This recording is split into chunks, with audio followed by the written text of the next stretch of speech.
Right now, there's an event with a lot of Overlords for Unishards and books, so I'll give you guys my opinion on them. Continue.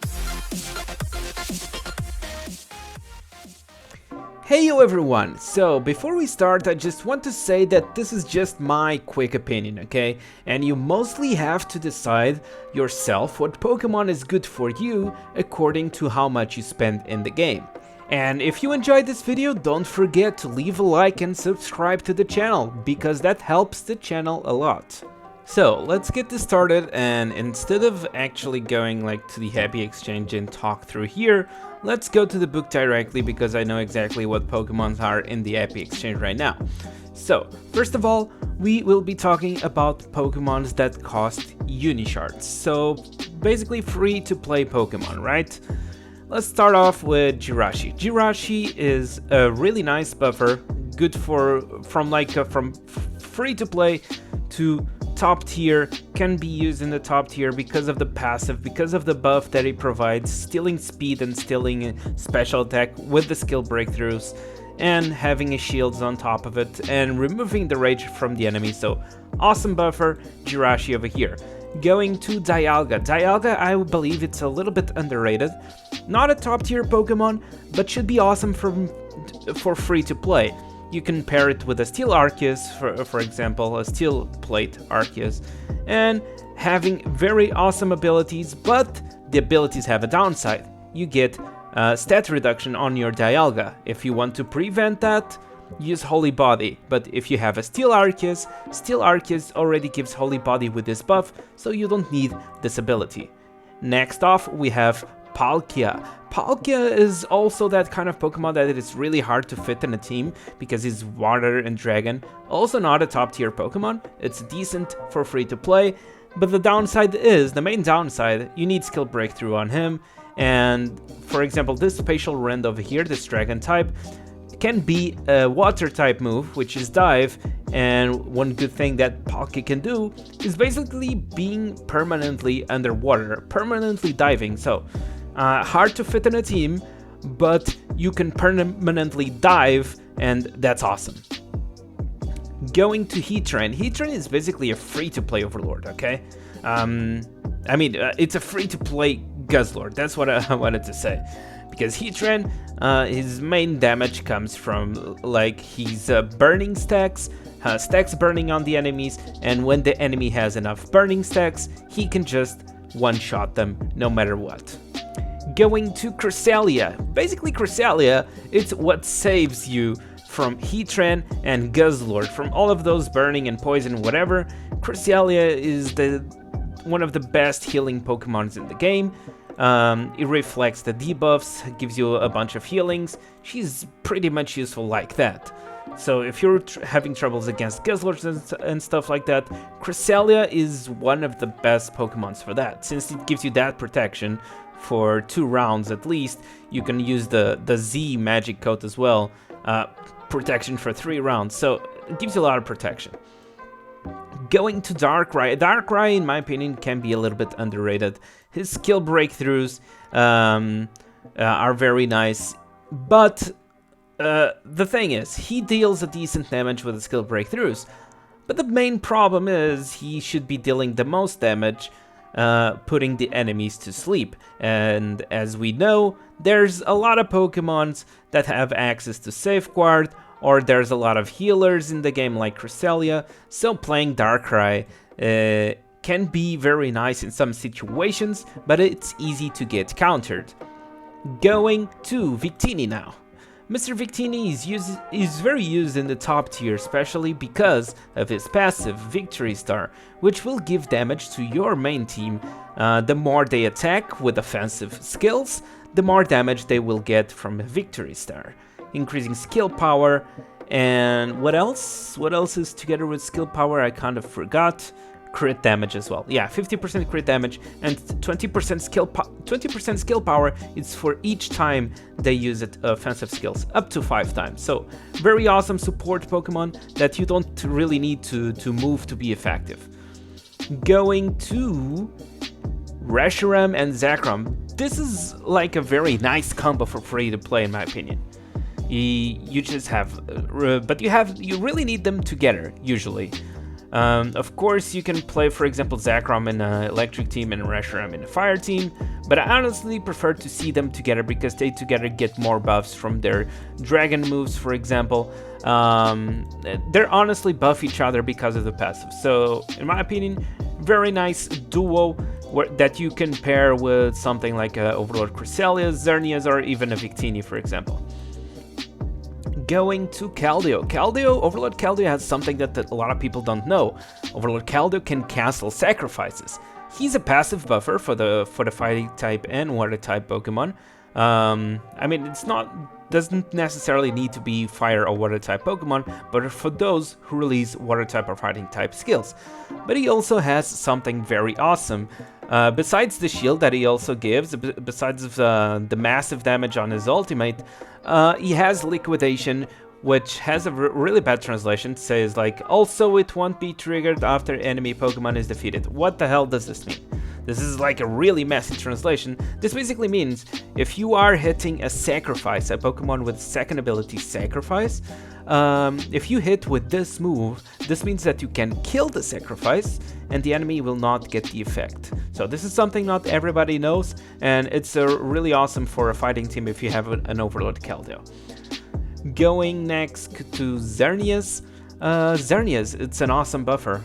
Honestly, awesome buffer, but the thing is, like, the higher you go in the game, the more strike cards you have, the less effect these kinds of Pokemon have, because you don't usually want to invest in your supports so much. You want to invest mostly on your attackers, but that's something like late game, you know, like something like when you have like a lot of strike cards, these Pokemons start to feel less useful.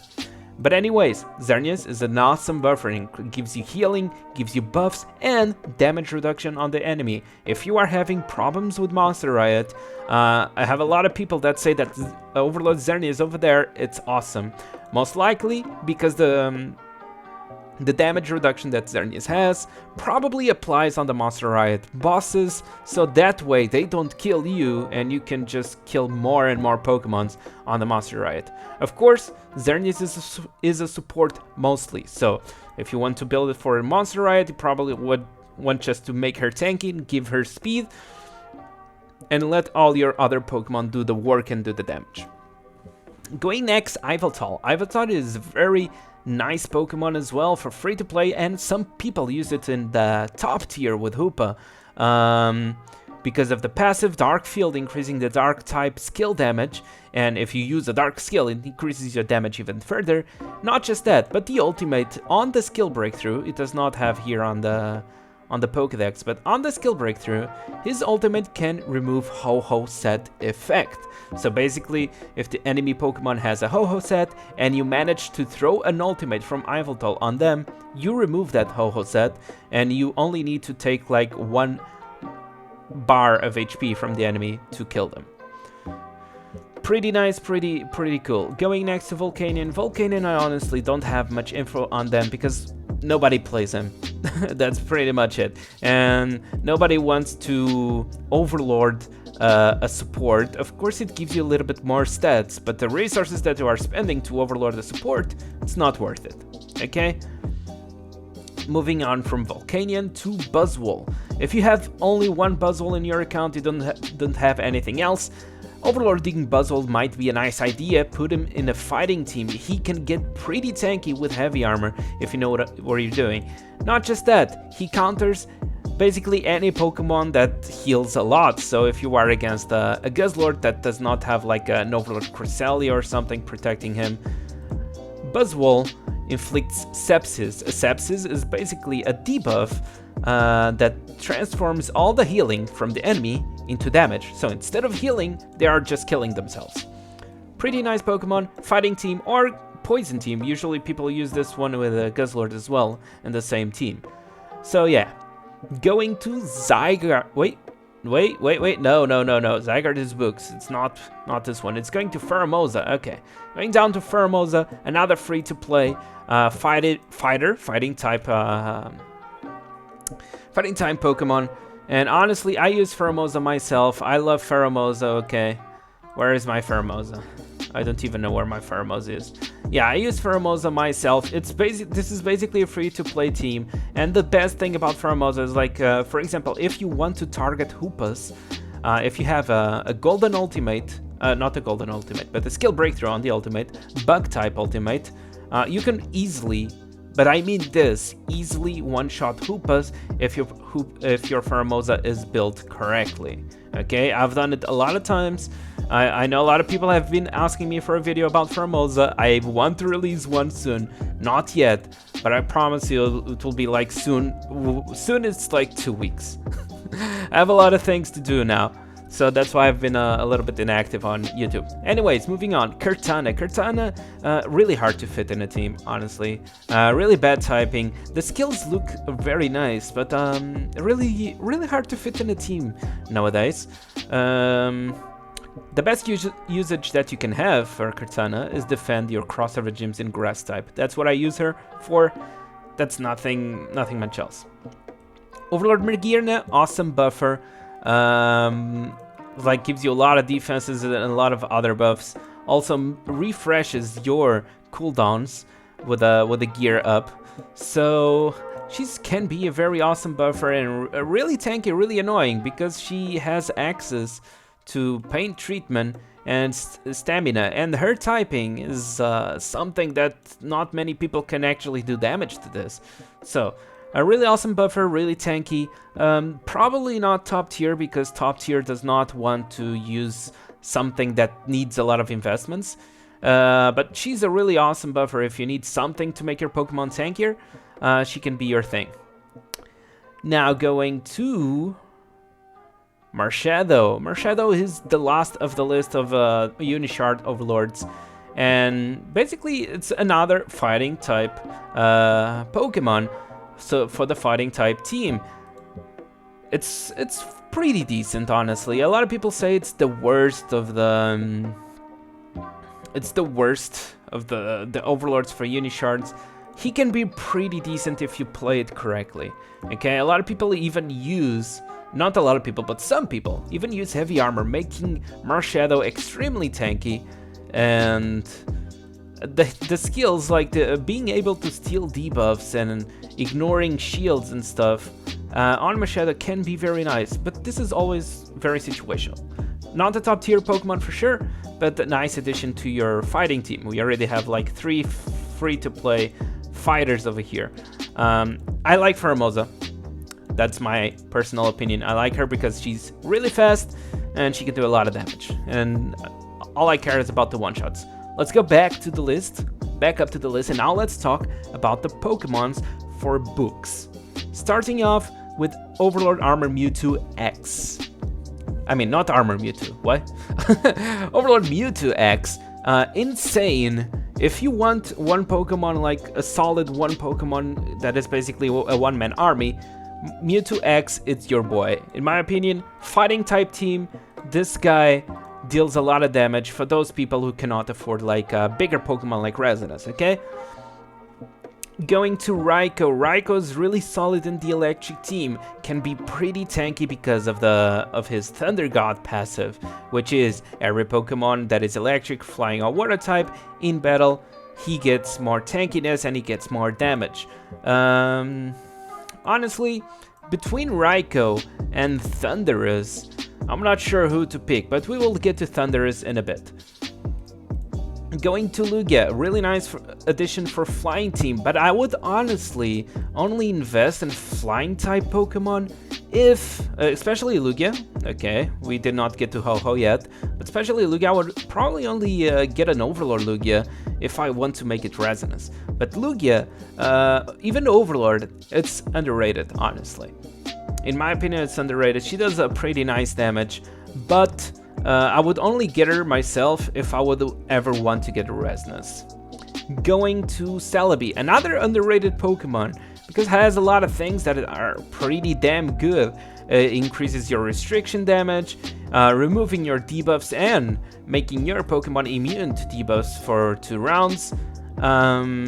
Other thing is like she's always basically shielding your Pokemon every time she moves, And on top of it, with her ultimate, she gives you like a lot of HP, a lot of shields, and makes your grass type or psychic type Pokemon move again.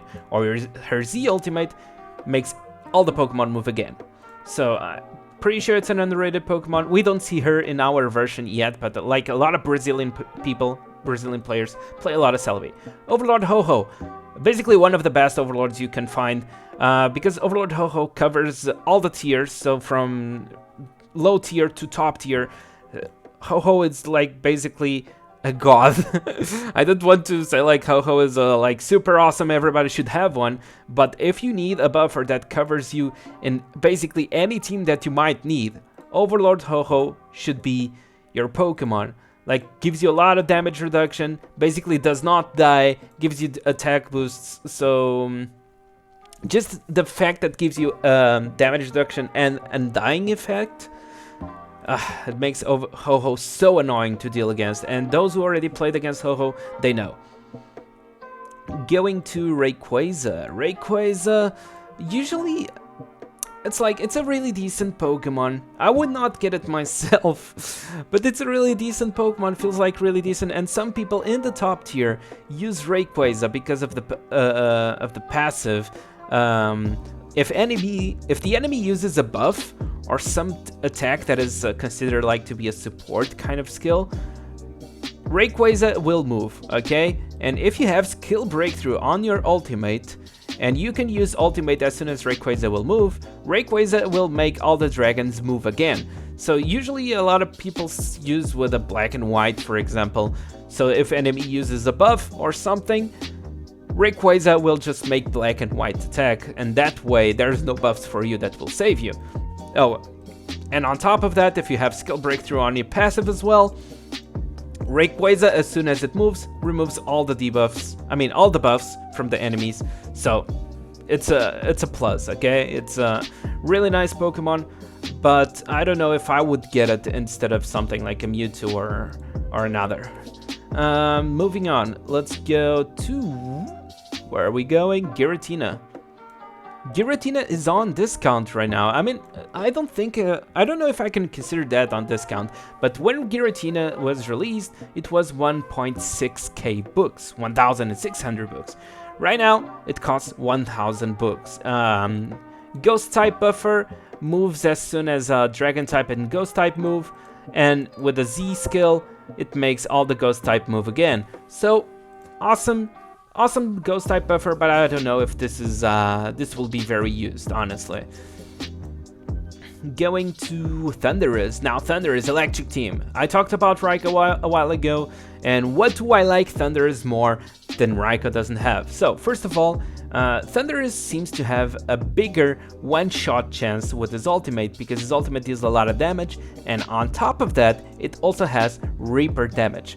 It's single target, so if you have the need of just one-shotting one enemy Pokemon at a time, Thundurus is usually your guy. On top of that, he has access to Safeguard, so awesome.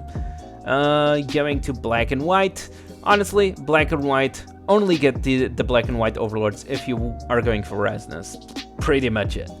Zygarde, I have kind of the same opinion. Zygarde can be decent as Overlord because he has access to stamina, has access to his skills that protect him from his weaknesses, so he can be a tanky boy, but honestly, I would just get Overlord Zygarde if I want a Resonance Zygarde. So if I'm going to spend for a Resonance, I would get it. Diancie, it's kind of the same thing, but she's not used in our version, in our American version, English version, whatever you want to call it. She's very used in the Brazilian version. I see a lot of people use her, but I feel like nobody's playing her correctly right now, yet. It's a Pokemon that still needs some testing, needs some discovery, and it feels like getting Overlord Diancie, it's a no-no. But getting Resonance Diancie might be decent later. I'm not sure, because the thing is, everybody wants to play for the one-shots nowadays, because everybody has so many strike cards. And Diancie should feel some kind of a tanky damage dealer.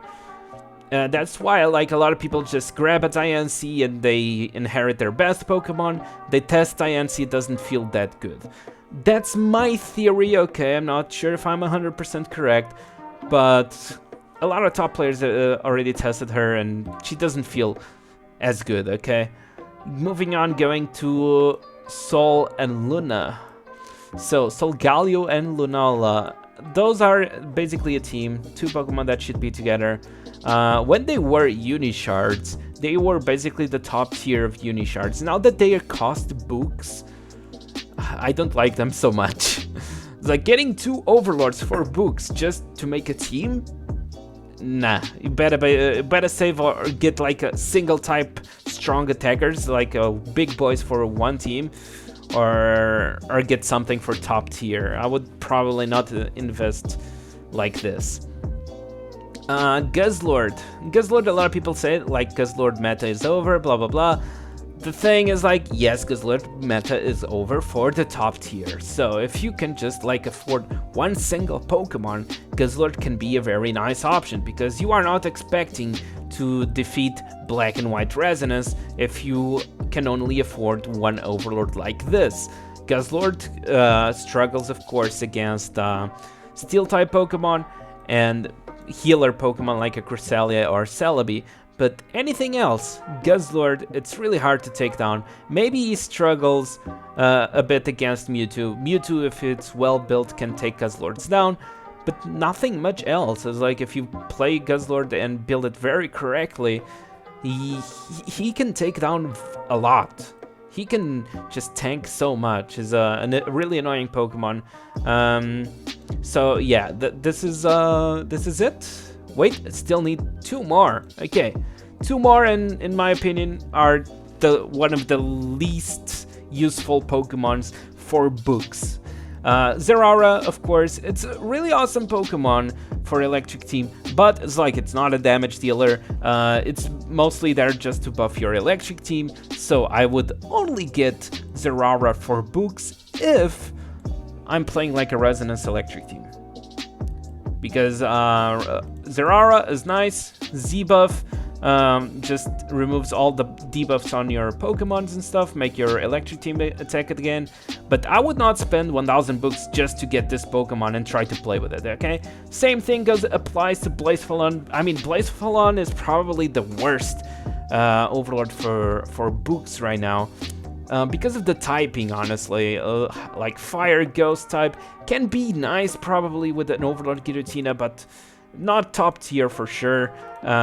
Like group attacks, fire group attacks, even the ultimate is a group fire attack, and it's not like the best typing for our meta right now. So yeah. Anyways, I hope you enjoyed. Thanks a lot for watching this video. Don't forget that I have a new Facebook page, like recently created. I also have Discord, so feel free to join that. Don't forget to leave a like, subscribe, all that good stuff, and see you guys on my next video.